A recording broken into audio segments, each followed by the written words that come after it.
برای آموزش بعضی مفاهیم و مهارت‌ها به بچه‌ها ما زمان محدودی داریم و اگر گلدن تایم یا زمان طلایی یادگیری رو بدونیم میتونیم هر مهارتی رو در سن خودش و به بهترین حالت و سریعترین شکل به بچه‌ها آموزش بدیم، خودمون هم در آینده احساس حسرت نداشته باشیم. من میخوام تو این ویدیو در مورد مهارت‌های ساده‌ای مثل دست شستن یا اعداد رو یاد گرفتن یا جدول ضرب تا مهارت‌های پیچیده‌تر و گسترده‌تری صحبت کنم، شبیه تفکر نقاد یا یاد گرفتن مفاهیم پیچیده علوم و ریاضی و مسئولیت پذیری. خوشحال میشم که ویدیو رو با من همراه باشید. سلام، من نایده آج مقصودی هستم و اینجا همراز روانشناسی. ما امروز قراره با هم صحبت بکنیم در مورد اینکه هر سنی برای آموزش چه مهارت و دانشی خوب هستش. طبق مطالعات و پژوهش‌ها ما از حدود 1.5 سالگی یعنی 18 ماهگی میتونیم آموزش رو به بچه‌ها شروع بکنیم. آموزش مهارت‌های مختلف که در ویدیو قراره راجبش با هم صحبت کنیم. و این به این معنی نیستش که یعنی از لحظه تولد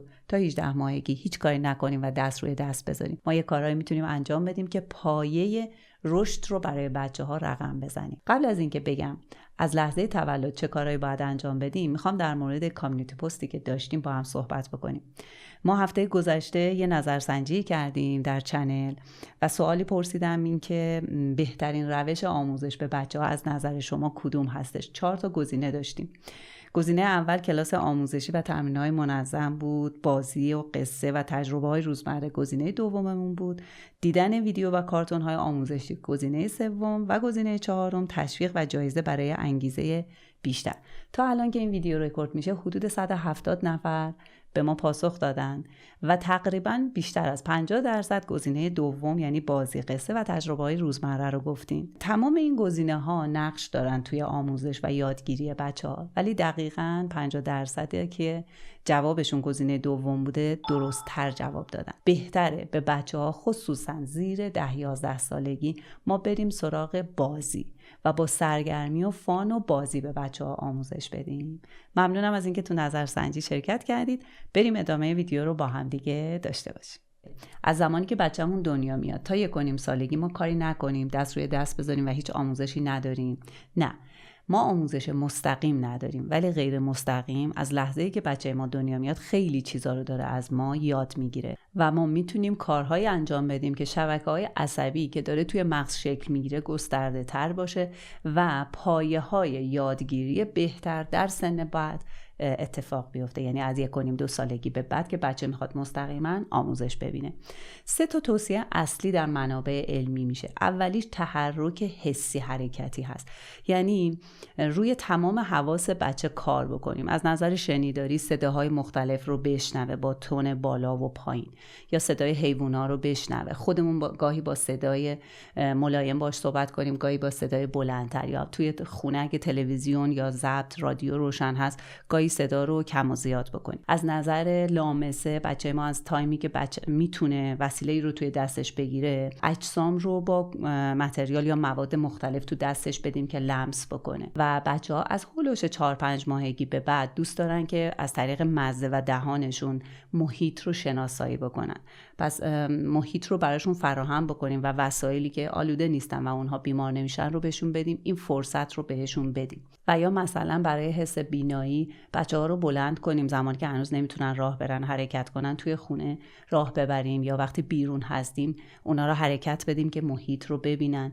از رنگ‌ها استفاده بکنیم، استفاده از رنگ‌ها تو پوشش لباس خودمون، در و دیوار اتاقی که بچه هستش، یا اسباب بازیایی که براش میگیریم، کتابی که براش میخونیم، اینا همش رنگ‌ها میتونه بهش کمک بکنه و اون شبکه‌های عصبی گسترده‌تر و بهتر شکل بگیرن. اگه ویدیو رو تا اینجا دوست داشتید ممنون میشم که لایک بکنید. هر ویدیویی که لایک بیشتری بگیره به افراد بیشتری نشون داده میشه. اینطوری هم از ما حمایت میکنید، هم شاید این ویدیو به درد کسی بخوره و براش مفید باشه. ضمناً میتونید محتوای متفاوت ما رو از پیج همراز روانشناسی هم دنبال بکنید. کار دیگه‌ای که باز غیر مستقیم نه مستقیم ولی برای بچه‌ها انجام میدیم از لحظه‌ای که دنیا میان داره شبکه‌های زبان شکل میگیره. پس برای تکلمشون که از حدود 1.5-2 سالگی قراره بهشون آموزش هم آروم آروم بدیم، ما از اینجا باید شروع بکنیم. 2 تا از مهمترین کارها این هستش که باهاشون حرف بزنیم و اینکه کلمات رو بشنون. مثلا موزیکی گاهی وقتا تو خونه پخش بشه، گاهی صدای تلویزیون باشه، اون حرف زدن و کلمات رو حتما بچه‌ها مخصوصا زبان مادری رو بشنون. سومین کارم بحث تنظیم هیجانه. یعنی نمیخوایم به یه نوزاد یا بچه 1 ساله ما یاد بدیم هیجانت چی هست، بشناس و یا تنظیم کن. کافیه خودمون بتونیم هیجاناتمون رو تنظیم بکنیم و بچه‌ها چون دارن میبینن یاد میگیرن. پس متوجه میشه که مامانم که معمولا نگهدارنده اصلی تا 1 سالگی هستیم، موقع خشم، موقع ترسیدن، موقع نگرانی، موقعی که از من خیلی خسته است، میتونه هیجانش رو تنظیم بکنه، میتونه با درک و همدلی و آرامش با من برخورد بکنه. و یادمون باشه که خیلی مهمه که ما تو این 1.5 سال ابتدای زندگی بچه‌ها بهشون احساس امنیت بدیم. وقتی اون آموزش ها اثر میذارن به طور غیر مستقیم که این احساس امنیت وجود داشته باشه. چطوری میتونیم احساس امنیت بدیم؟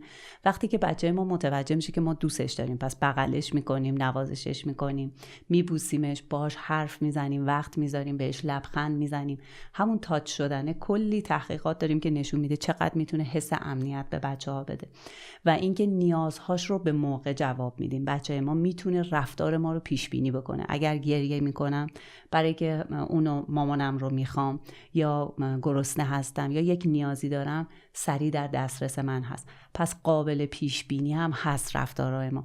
آروم آروم یاد میگیره که ما دوستش داریم، به ما اعتماد بکنه و نیازهاش رو ما جواب میدیم. اینطوری احساس امنیت شکل میگیره.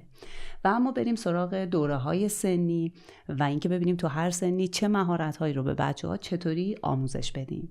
اولین گروه سنی آموزش به بچه‌های دوره نوپا هستش، یعنی 1.5 تا 3 سالگی. اولین مهارت‌های اولیه یا حرکتی بهشون میگیم. یعنی زمانی هستش که یه تعادل و توانایی بچه ما توی عضلات دستش و پاش پیدا کرده. پس نیاز داره که ما حمایتش بکنیم برای که مهارت‌های مثل دویدن، پریدن، پرت کردن رو بیشتر یاد بگیره. همین دوره هست که بچه‌ها خیلی چیز پاره کردن، کاغذ یا دستمال پاره کردن رو دوست دارن، پرت کردن رو دوست دارن و ما نمیدونیم که چقدر نیاز هست برای همون شبکه‌های عصبی که گفتم توی مغز برای شکل‌گیری اونا که این رفتارها رو بچه‌ها داشته باشن. خب قرار نیست ما بگیم که خب اوکی تو میتونی این لیوان رو پرت بکنی چون داره شبکه‌ها شکل میگیره، ولی حتما براشون شرایطی فراهم بکنیم، خودمون اسباب بازیایی بگیریم که پرت کردنی هستن و یا اجازه بدیم که گاهی وقتا یه مثلا برگه یا کاغذی رو پاره بکنه چون داره اون مهارت شکل میگیره. مهارت بعدی که نیاز هست بهشون آموزش بدیم زبان هستش و زبان مادری اولویتمون هست. شبکه‌های زبان دارن شکل میگیرن. گفتم استارتش از زمان تولد میخوره ولی اینجا داره خیلی حرفه‌ای تر شکل میگیره. بچه ما داره کلمه یاد میگیره، از کلمات استفاده میکنه.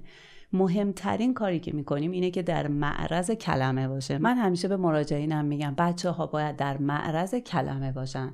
پس اگر ما خودمون مثلا افسرده هستیم و حوصله صحبت نداریم، یکی از علتها میتونه همین موضوع باشه. مورد بعدی که نیاز هست به بچه‌ها آموزش بدیم شناخت هیجانات هست. یعنی ما باید هیجانات رو به بچه‌ها بشناسونیم.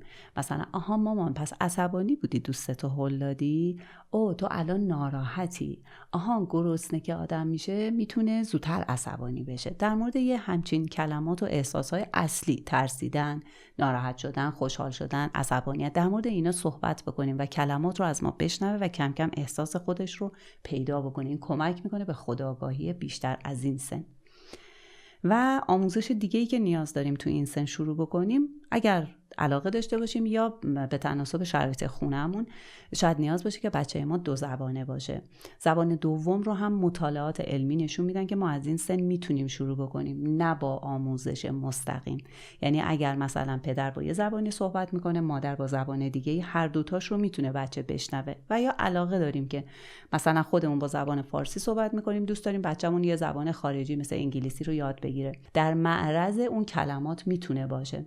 آموزش مستقیم نمیذاریم برای بچه، بهتره که این اتفاق نیفته.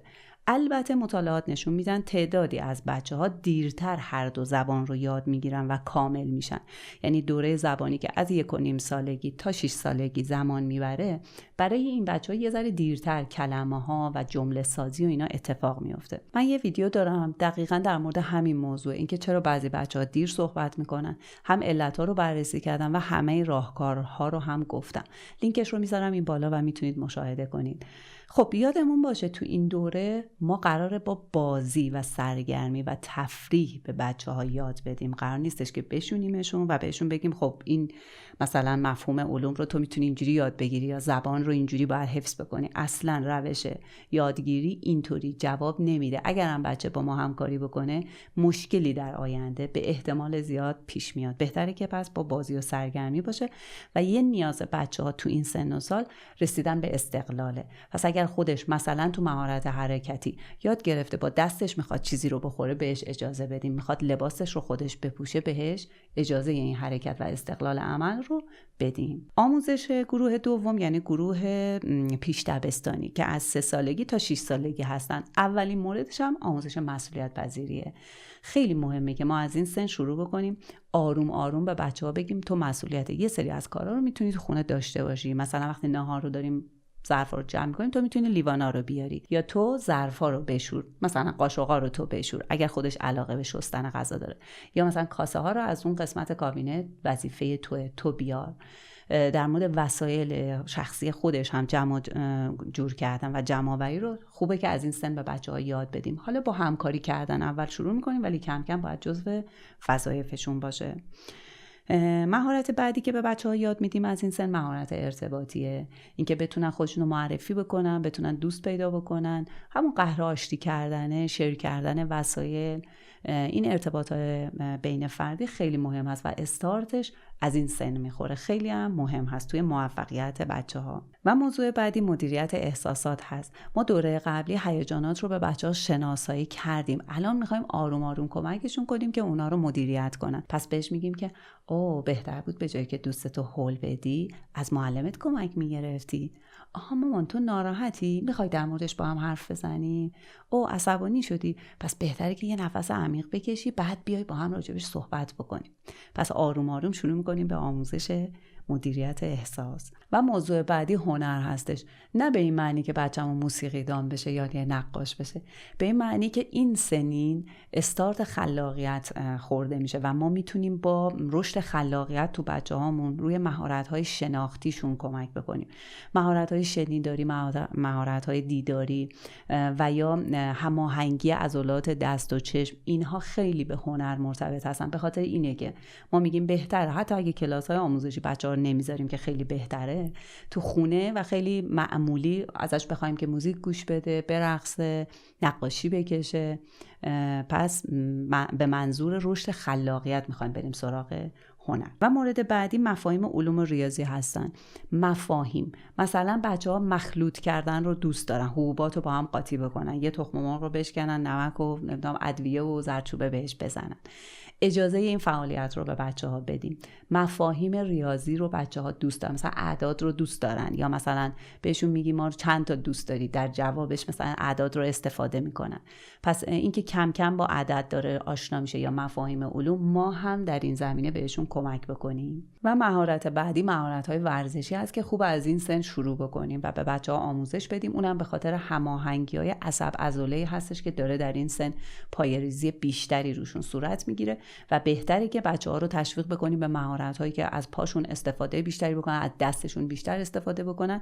همون مهارت مثل حالا دویدن، پریدن، چیز پرت کردن، اینها رو خودمون ورزش‌هایی بذاریم بچه‌ها رو، یا توی خونه تشویقشون بکنیم به تحرکایی که به این سمت بیشتر هدایت بشن. و اما گروه سنی بعدی میشه آموزش به دوره دبستان، یعنی از حدود 6-6.5 سالگی تا 12 سالگی.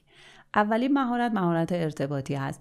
از سنین قبل شروع شده. اینجا میایم مهارت‌های پیشرفته تری رو به بچه‌ها یاد میدیم، مثل گفتگو کردن، مثل حل کردن تعارضاتی که بین خودش و دوستاش پیش میاد. مورد بعدی مهارت‌های زندگی است. تمرکز بیشتری میذاریم روی آموزش مدیریت خشم و استرس. بچه‌ها تقریبا از این سن استرس و اضطراب و نگرانی رو تجربه میکنن. خوبه که بهشون یاد بدیم چطوری میتونن مدیریتش بکنن. حل مسئله رو به بچه‌ها یاد میدیم، فکر کردن رو به بچه‌ها یاد میدیم. فقط کافیه یه جمله بهشون بگیم که بذار فکر کنم، یا مامان سوال پرسیدم ازت، فکر کن بعد جواب منو بده. و بعد از این سن شروع می‌کنیم به آموزش ارزش‌های اخلاقی. الان بچه‌ها از اخلاقیات و از ارزش‌های خانواده یه درکی دارن.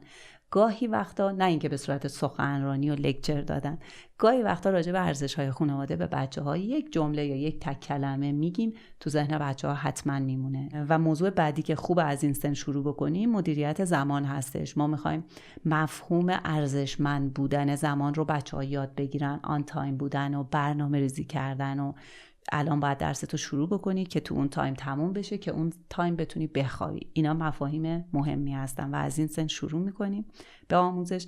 مفاهیم درسی هم مفاهیم بعدی هستش که نیاز هست بچه‌ها یاد بگیرن، مثل مفاهیم ریاضی. اعداد رو الان خیلی بهتر میشناسن، ارتباط بین اعداد رو، و بالاخره مفاهیمی که حتما دیگه تو سنی هستن که دوره دبستانه و سپردیمشون به مدرسه دیگه، و بهشون یاد بدیم که با تکرار و تمرین میتونن این مفاهیم رو یاد بگیرن. ضمناً حواسمون باشه که این دوره بچه‌ها خیلی نیاز دارن به تشویق، به دیدن توجه مثبت از طرف ما. گرفتن این توجه مثبت خیلی بهشون کمک میکنه، چون حس توانمندی از اینجا داره استارتش زده میشه. و گروه آخر آموزش به دوره نوجوانی است، یعنی 13 تا 18 سالگی.